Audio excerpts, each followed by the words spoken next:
ମୁଁ 10-15 ଦିନ ଧରି ଗିଆଁ ଖାଇନଥିଲି। ତେଣୁ ମୋ ବିଆ ପୁରା ସଲସଲ ହେଉଥିଲା ଗିଆଁ ଖାଇବା ପାଇଁ। କିନ୍ତୁ କ'ଣ କରିବି, ମୋ ସ୍ୱାମୀ ବାହାରେ ରହୁଥିଲେ। ତେଣୁ ମୋ ଦିଅର ପାଖରୁ ଗିଆଁ ଖାଇଲି ଏବଂ ପାଖାପାଖି 2 ଘଣ୍ଟା ଧରି ମୋ ଦିଅର ବାଣ୍ଡ ଉପରେ ଚଢ଼ି ବସି ମୁଁ ତାଙ୍କୁ ମନ ଭରି ଘେଇଁଲି। ତ ଏହିସବୁ ଘଟଣା କିପରି ଘଟିଥିଲା, କେମିତି ହେଇଥିଲା, ଏହିସବୁ ବିଷୟରେ ମୁଁ ଆପଣମାନଙ୍କୁ ଏଇ ଭିଡ଼ିଓରେ କହୁଛି। ଆପଣମାନେ ଭିଡ଼ିଓକୁ ଶେଷ ପର୍ଯ୍ୟନ୍ତ ଦେଖନ୍ତୁ। ନମସ୍କାର, ମୋ ନାମ ପ୍ରୀତି। ଆପଣମାନେ ଦେଖୁଛନ୍ତି ଆପଣଙ୍କର ପ୍ରିୟ ଚ୍ୟାନେଲ୍ ପ୍ରିୟା ଟ୍ୟୁବ୍ ଚ୍ୟାନେଲ୍। ଏହି ଚ୍ୟାନେଲରେ ଆପଣମାନେ ହଟ୍ ଗିଆଁ ଗେଇଁ ଭିଡ଼ିଓ ସବୁ ପାଇବେ। ଯଦି ଚ୍ୟାନେଲକୁ ଆଜି ପର୍ଯ୍ୟନ୍ତ ସବସ୍କ୍ରାଇବ୍ କରିନଥିବେ, ତେବେ ଦୟାକରି ଚ୍ୟାନେଲକୁ ସବସ୍କ୍ରାଇବ୍ କରିବେ ଏବଂ ପାଖରେ ଥିବା ବେଲ୍ ଆଇକନ୍କୁ ନିଶ୍ଚିତ ଭାବରେ ଚିପିବେ, ଯାହାଫଳରେ ଆମ ଚ୍ୟାନେଲରେ ଛଡ଼ାଯାଉଥିବା ସବୁ ଗିଆଁ ଗେଇଁ ଭିଡ଼ିଓର ନୋଟିଫିକେସନ୍ ସର୍ବପ୍ରଥମେ ଆପଣଙ୍କ ପାଖକୁ ଯିବ। ତ ଆସନ୍ତୁ, ସମୟକୁ ନଷ୍ଟ ନ କରି କିପରି ମୋ ଦିଅର ବାଣ୍ଡ ଉପରେ ଚଢ଼ି ବସି ମୁଁ ପାଖାପାଖି 2 ଘଣ୍ଟା ଧରି ତାଙ୍କୁ ଡେଇଁଥିଲି ଏବଂ ମୋ ବିଆକୁ ଶାନ୍ତି କରେଇଥିଲି, ସେହି ବିଷୟରେ ମୁଁ ଆପଣମାନଙ୍କୁ କହୁଛି। ମୋ ସ୍ୱାମୀ ବାହାରେ ରୁହନ୍ତି। ସେ ମାସେ ବା 2 ମାସ ଅନ୍ତରରେ ଘରକୁ ଆସନ୍ତି। ତେଣୁ ମୁଁ ବହୁତ ବେଧି, ମୋର ସବୁବେଳେ ଗିଆଁ ଖାଇବା ଦରକାର ପଡ଼େ। ମୋତେ ସପ୍ତାହକୁ 1-2 ଥର ଗିଆଁ ନ ଖାଇଲେ ମୋ ବିଆ ଶାନ୍ତି ହୁଏ ନାହିଁ। କିନ୍ତୁ ଯେହେତୁ ମୋ ସ୍ୱାମୀ ବାହାରେ ଅଛନ୍ତି, ତେଣୁ ମୁଁ ସେଇ ଗିଆଁ ଖାଇବାର ସୁଯୋଗ ପାଇପାରେ ନାହିଁ। ତେଣୁ ମୋତେ ବହୁତ କଷ୍ଟ ବି ଲାଗେ। ମୋ ବିଆ ଖାଲି ସଲସଲ ହୁଏ ଗିଆଁ ଖାଇବାକୁ, କିନ୍ତୁ ମୁଁ ନିରୁପାୟ ହୋଇଯାଏ, କାରଣ ମୋ ସ୍ୱାମୀ ନଥାନ୍ତି। ତ ଏହିପରି ବହୁତ କଷ୍ଟରେ ମୁଁ ରହୁଥାଏ। ବିଆରେ ହାତ ବୁଲାଉଥାଏ, ବିଆରେ ଆଙ୍ଗୁଠି ଗେଞ୍ଜୁଥାଏ, ଏହି ପ୍ରକାର କରି ମୁଁ ରାତିରେ ଶୋଉଥାଏ। ତ ଇଏ ବା କରୁଥିଲି, କିନ୍ତୁ ମୋତେ ସେ ଶାନ୍ତି ଦେଇପାରୁନଥିଲା। ମୋ ବିଆ କୌଣସି ପ୍ରକାରେ ଶାନ୍ତି ହେଉନଥିଲା। ତେଣୁ ମୋ ମନ ଭିତରକୁ ଆସିଲା ଯେ ମୁଁ କିପରି ମୋ ଦିଅରକୁ ପଟେଇ ତାଙ୍କ ପାଖରୁ ଗିଆଁ ଖାଇବି। ମୋ ଦିଅରର ବୟସ 22 ବର୍ଷ। ସେ କଲେଜରେ ପାଠ ପଢ଼େ, ଦେଖିବାକୁ ସୁନ୍ଦର, ଲମ୍ବା।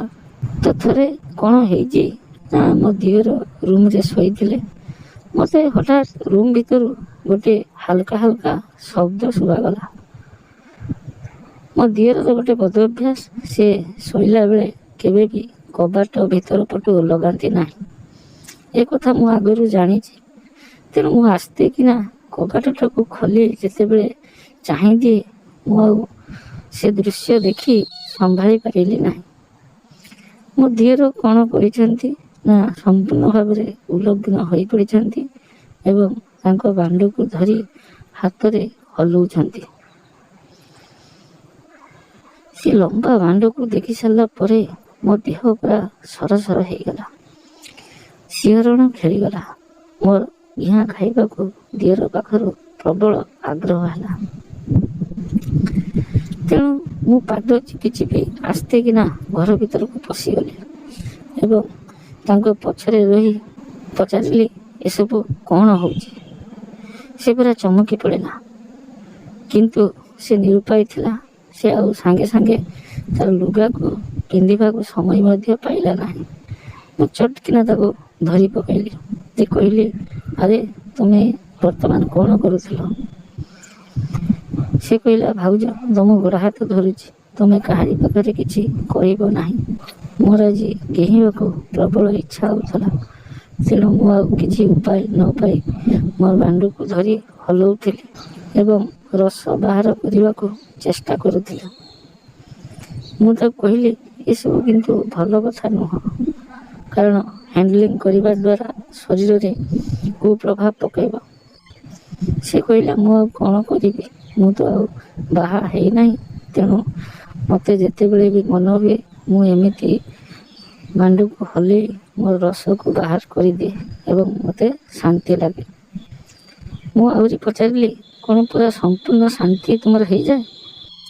ସେ କହିଲା, ନା ଭାଉଜ, କେବଳ ହାଲକା ହାଲକା ହୁଏ, ଏମିତି ଆମେ ଚଳିଯାଉ। ଏଇସବୁ କଥା କହୁଥିବା ସମୟରେ ମୁଁ କ'ଣ କଲି ନା ତାର ବାଣ୍ଡକୁ ଧରି ପକାଇଲି ଏବଂ କହିଲି, ଦେଖ ତୁମେ ବାଣ୍ଡକୁ ହଲିବା ଦ୍ୱାରା ମୋ ବାଣ୍ଡର ଅବସ୍ଥା କ'ଣ ହେଇଗଲାଣି। ଏଇ କଥା କହି ମୁଁ ତା ବାଣ୍ଡରେ ହାତ ବୁଲେଇଲି। ସେ ଆଉ ନିଜକୁ ସମ୍ଭାଳି ପାରିଲା ନାହିଁ। ସେ କ'ଣ କଲା ନା ମୋତେ କୁଣ୍ଢେଇ ଧରିଲା, କହିଲା, ଭାଉଜ ମୋତେ ଟିକେ ଘେଇବାକୁ ଦିଅ। ମୁଁ ପ୍ରଥମେ ରାଗି ଉଠିଲି।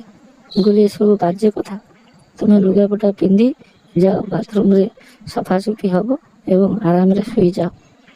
ସେ କହିଲା, ଭାଉଜ ତୁମ ଗୋଡ଼ ଧରୁଛି, ମୋତେ ଥରେ ଘେଇବାକୁ ସୁଯୋଗ ଦିଅ। ଏଇ କଥା କହି ସେ ମୋତେ କୁଣ୍ଢେଇ ଧରିଲା ଏବଂ ମୋ ଦୁଧରେ ମୁହଁ ମାରିକି ଚାଲିଲା। ମୋ ଗାଲକୁ କିସ୍ କରି ଚାଲିଲା। ମୁଁ ଉପରେ ଉପରେ ମନା କରୁଥାଏ।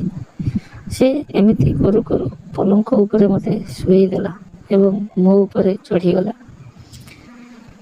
ସେତେବେଳକୁ ମୋର ତ ଗିଆଁ ଖାଇବାକୁ ପ୍ରବଳ ଇଚ୍ଛା ହେଇସାରିଥିଲା। ତେଣୁ ମୁଁ କ'ଣ କଲି ନା ତାକୁ କହିଲି, ଦେଖ ଥରେ ମାତ୍ର କରିବ, କିନ୍ତୁ ଏ କଥା କାହାରିକୁ କହିବ ନାହିଁ। ସେ କହିଲା, ଭାଉଜ ତୁମ ଗୋଡ଼ ହାତ ଧରି କହୁଛି, ମୁଁ ଏ କଥା କେବେ ବି କାହାକୁ କହିବି ନାହିଁ। ତାପରେ ମୁଁ କହିଲି, ହଉ ତୁମେ ଯାହା କରୁଛ କର। ସେ କ'ଣ କଲା ନା ମୋ ଲୁଗାପଟା ସବୁ ଖୋଲିଦେଲା, ମୋତେ ସମ୍ପୂର୍ଣ୍ଣ ଭାବରେ ଉଲଗ୍ନ କରିଦେଲା ଏବଂ ମୋ ଦୁଧ, ମୋ ପେଟ, ମୋ ଛାତି ସବୁଆଡ଼େ ଖାଲି ଚାଟି ଚାଲିଲା। କିଛି ସମୟ ଚାଟି ସାରିଲା ପରେ ମୁଁ ସମ୍ପୂର୍ଣ୍ଣ ଭାବରେ ଉତ୍ତେଜିତ ହୋଇଗଲି। ମୁଁ କ'ଣ କଲି ନା ତାକୁ ତଳେ ଶୋଇଦେଲି ଏବଂ ତା ବାଣ୍ଡକୁ ମୋ ପାଟିରେ ନେଇ ଚୁଷିବାକୁ ଲାଗିଲି।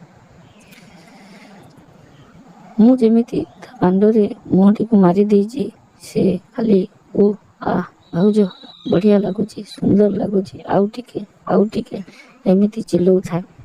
ତାପରେ ମୁଁ କ'ଣ କଲି ନା ତା ଉପରକୁ ଚଢ଼ିଯାଇ ତା ପାଟି ପାଖରେ ମୋ ବିଆକୁ ଦେଖେଇଦେଲି।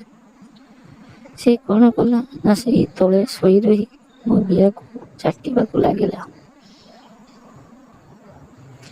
ନିର୍ଦ୍ଧୁମ ଭାବରେ 5ରୁ 7 ମିନିଟ୍ ପର୍ଯ୍ୟନ୍ତ ସେ ଚାଟିଲା।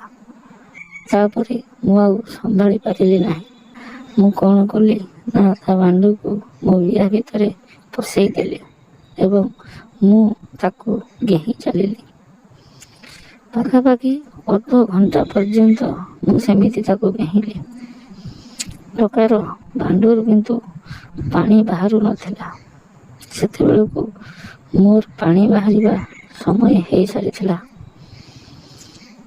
ତାପରେ ମୁଁ ତାକୁ କହିଲି, ଗୋଟେ କାମ କର, ମୁଁ ତଳେ ଶୋଉଛି, ତୁ ମୋତେ ଘେଁ। ଏବଂ ମୁଁ ମଧ୍ୟ ତଳେ ଶୋଇଗଲି। ସେ ମୋର 2 ଟାଙ୍ଗକୁ ଉପରକୁ ଟେକିଦେଲା ଏବଂ ତା ବାଣ୍ଡକୁ ସମ୍ପୂର୍ଣ୍ଣ ଭାବରେ ମୋ ବିଆ ଭିତରେ ପଶେଇ ଦେଲା। 15ରୁ 20 ମିନିଟ୍ ପର୍ଯ୍ୟନ୍ତ ସେ ଖାଲି ଘେହିଁ ଚାଲିଲା। ଏତେ ଜୋରରେ ଘେହୁଥିଲା ଯେ ମୋ ସ୍ୱାମୀ ମଧ୍ୟ ମୋତେ କେବେ ଏମିତି ଘେହିଁ ନଥିଲେ। ପାଖାପାଖି 20ରୁ 25 ମିନିଟ୍ ପର୍ଯ୍ୟନ୍ତ ସେ ନିର୍ଦ୍ଧୁମ ଭାବରେ ଘେହିଁ ଚାଲିଲା। ମୁଁ ଅନୁଭବ କଲି ବର୍ତ୍ତମାନ ଟୋକା ବାଣ୍ଡରୁ ରସ ବାହାରିବା ସମୟ ହେଇଯାଇଛି। ତେଣୁ ମୁଁ କ'ଣ କଲି ନା ତାକୁ ଟିକେ ପେଲିଦେଲି ଏବଂ ମୋ ବିଆରୁ ତା ବାଣ୍ଡକୁ ବାହାର କରିଦେଲି। ପୁଣି ତାକୁ ତଳେ ଶୁଆଇ ଦେଇ ତା ବାଣ୍ଡକୁ ଚାଟିବାକୁ ଲାଗିଲି। ଏତେ ଚାଟିଲି ଯେ 2 ମିନିଟ୍ ପରେ ତା ବାଣ୍ଡରୁ ସବୁ ରସ ବାହାରିଗଲା। ସେତେବେଳକୁ ମୋ ବିଆରୁ ମଧ୍ୟ ରସ ବାହାରି ସାରିଥିଲା। ମୋଟାମୋଟି ଭାବରେ ସେଦିନ ଆମେ 2 ଘଣ୍ଟା ଧରି ଘିଆଁଘି ହେଇଥିଲୁ। କେତେବେଳେ ମୁଁ ତାକୁ ଘେଉଁଥିଲି ତ ସେ କେତେବେଳେ ମୋତେ ଘେଉଁଥିଲା। ଏମିତି 2 ଘଣ୍ଟା ଧରି ଆମେ ଘିଆଁଘି ହେଇଥିଲୁ। ତା ବାଣ୍ଡ ମଧ୍ୟ ଶାନ୍ତି ପାଇଗଲା ଏବଂ ମୋର ବିଆ ମଧ୍ୟ ଶାନ୍ତି ପାଇଗଲା। ଏହିପରି ଭାବରେ ସ୍ୱାମୀ ନଥିବା ସମୟରେ ଆମେ ବହୁତ ଥର ଘିଆଁଘି ହେଇଛୁ। ସେସବୁ ବିଷୟରେ ମୁଁ ଆପଣମାନଙ୍କୁ ଏହି ଚ୍ୟାନେଲରେ ପରବର୍ତ୍ତୀ ଭିଡ଼ିଓରେ କହିବି। ଆପଣମାନେ ଚ୍ୟାନେଲକୁ ଦେଖୁଥାନ୍ତୁ ଏବଂ ଯଦି ସବସ୍କ୍ରାଇବ୍ କରିନଥିବେ ତେବେ ଦୟାକରି ଚ୍ୟାନେଲକୁ ସବସ୍କ୍ରାଇବ୍ କରନ୍ତୁ। ରହୁଛି, ପୁନର୍ବାର ଦେଖା ହେବ ଅନ୍ୟ ଏକ ଭିଡ଼ିଓରେ। ନମସ୍କାର।